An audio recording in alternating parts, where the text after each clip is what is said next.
Hello, and welcome to my channel.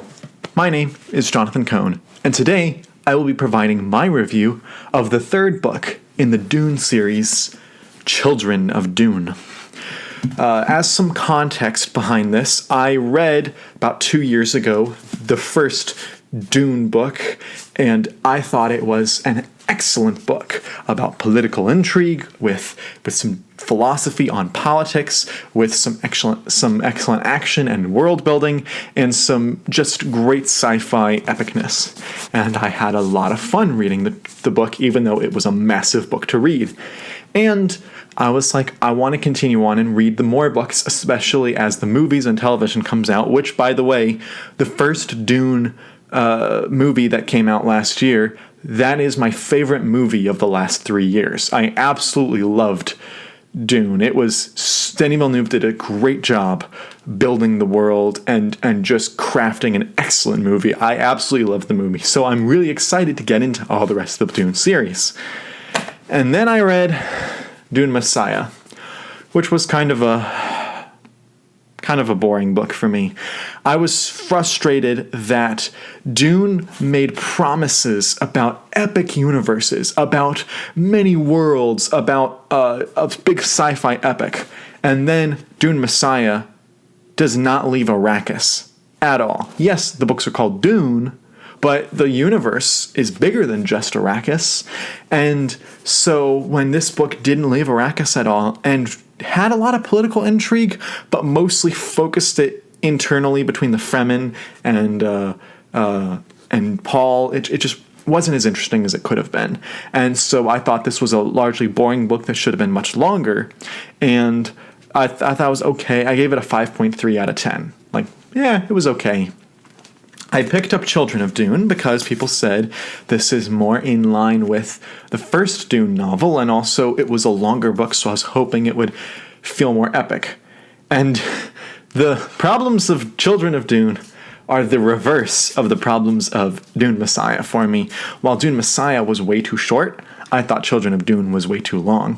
While Dune Messiah maybe didn't explore enough, Children of Dune does too much exploring.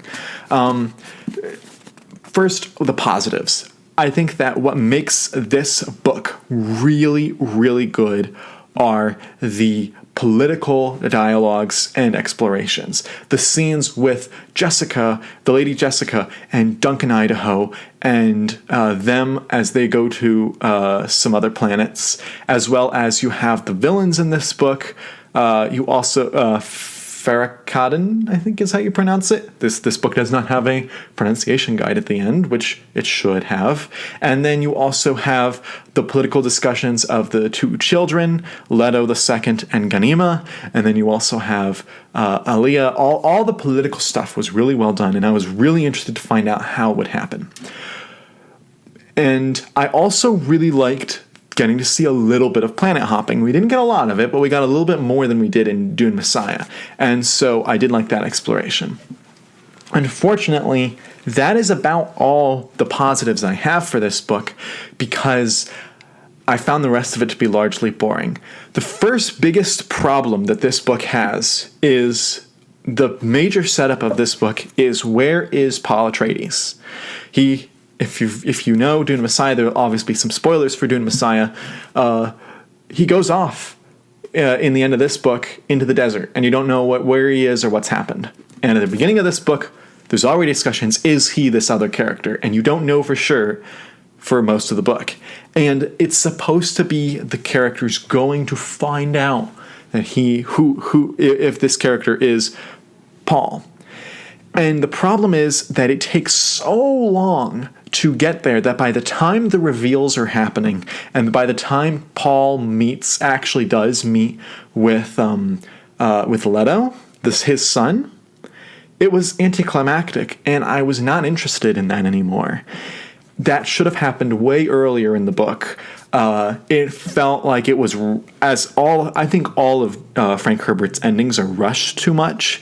And so once he got to page 500 here, he just was sprinting to the end with the plot, whereas he took 500 pages where the plot was happening very slowly, and then the end, boom, it just happened so fast. And so it just felt uneven in that sense. And once Leto does meet up with Paul, boom, boom, boom, boom, boom, things are happening really quickly. And I really liked some of the discussions between Paul and Ganima between Leto and Ganima about finding Paul and about finding, about whether or not who they can trust. But the philosophical questions in this book, while bold in the fact that he's trying to ask them, are told in such a boring way that it was so hard for me to read some of the passages. And his world building is such that sometimes he doesn't explain everything. And because there's no index in the back of the book, I have trouble remembering what all the different references are, what all the different names are, what all the different terms are for all the different things in this universe. You can knock Tolkien and you can knock people like George Martin and even The Wheel of Time for this, because they have way too much world building at times and terms. But at least in the back of their books, they have like a glossary or an index with explanations. This book does not have such a glossary, and even a glossary does exist in the first Dune book. It's not helpful for all the terms in this one. And so it was very hard for me to keep up and keep interested.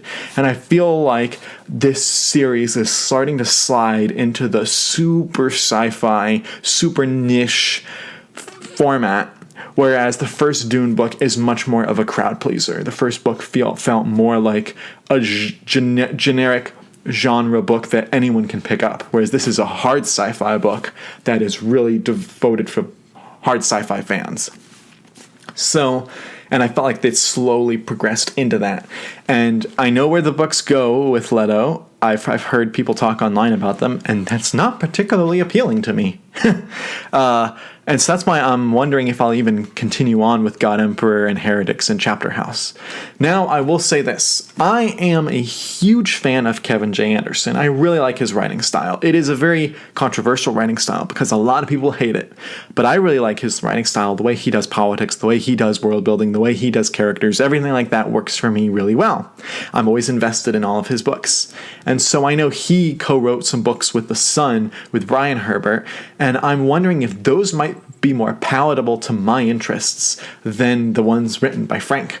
And it seems like all of the books by the two of them take place earlier in the timeline, so I don't need to have read God Emperor and Heretics and Chapter House. So if you've read those other books, let me know if you think I can pull that off, read the Son's books before I finish the Father's books, because I'm really intrigued by some of the questions that the series raises, but I do not like the way that Frank Herbert writes the series as a whole. It is very frustrating writing. And I still think I would keep this in the good category of this is a well put together overall universe, a good overall put together story that was just executed poorly. And so for that, I would give this book a 5.5. I do think it was ever so slightly better than Dune Messiah because Dune Messiah doesn't really give you any promises or payoffs. It just feels like a rambling book. Whereas Children of Dune at least gives you a promise and technically does fulfill the payoff.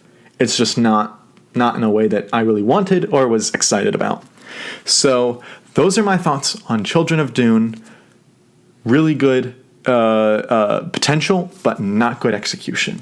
If you've read it, let me know your thoughts on this book and the other Dune books down below.